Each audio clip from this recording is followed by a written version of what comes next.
বনি ইসরাইলের সময় এক লোক তার ছেলে মেয়েদেরকে বলেছিল, হাদিসে এসেছে যে আমি এত পাপ করেছি, আমি মারা যাওয়ার পরে আমার বডিটা আগুন দিয়ে তোমরা জ্বালায় ভস্ম করে দিবা। যে ছাই হবে, এই ছাই কিছু ছাই সাগরে নিক্ষিপ্ত করবা, আর কিছু ছাই তোমরা বাতাসের মধ্যে ছিটাই দিবা, যাতে আল্লাহ আমারে আর জোড়া লাগাতে না পারে। বুদ্ধি দেখছেন? তার ধারণা যে আমি এত পাপ করেছি, এমন শাস্তি আল্লাহ তাআলা শাস্তির মুখোমুখি আমাকে করবেন। তো কৌশল হিসেবে সে বলল, মৃত্যুর পরে আমাকে জ্বালিয়ে দিবা, আমার লাশের যে ছাই এটা কিছু সাগরে কিছু বাতাসে দিয়ে দিবা। ছেলেরাও তাই করছে, মারা যাওয়ার পরে বাবার লাশ পোড়ায় ছাই কিছু সাগরে ছিটাই দিয়ে আসছে, কিছু বাতাসে ভাসায় দিয়ে আসছে। কিয়ামতের দিন তার সাথে কি ঘটবে সেটাও সহিহ মুসলিমে আসছে।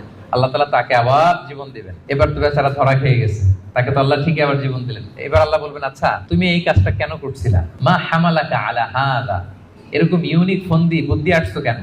লাশ পোড়ায় তোমার লাশ কিছু সাগরে দিবে ছাই, কিছু দিবে বাতাসে ভাসায় কেন?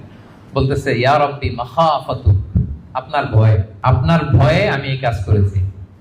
তো তার ওই করুণ রেসপন্সটা আল্লাহর কাছে এত ভালো লাগলো যে আল্লাহ আপনার ভয়ে, যে আপনি যে আমাকে শাস্তির মুখোমুখি করবেন, আপনার ভয়ে আমি এই বুদ্ধি করেছি। তার এই করুণ আর্তনাদের কারণে আল্লাহ তাআলা তাকে ক্ষমা করে জান্নাতবাসী করে দিলেন।